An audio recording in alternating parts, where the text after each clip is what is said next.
Сега пак се навратам на Трамп. Нели сега сите го велича Трамп, как он ке рекол не на Зеленски, не знам, некои преговори имале.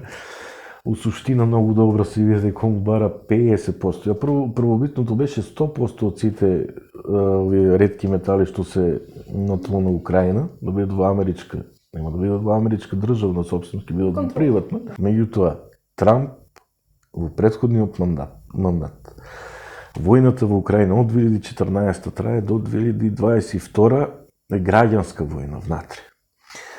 И сите тие 8 години се спремаат за војна со Руската Федерација. Во мандатот на Трамп, Украина го добиват оружјето. Денеска што се користи. Најголемиот дел го добива за време на Трамп. Да.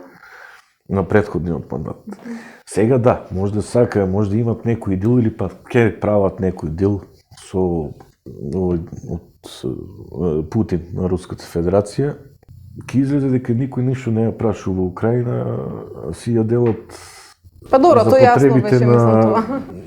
За потребите или на америчките компании или на руските.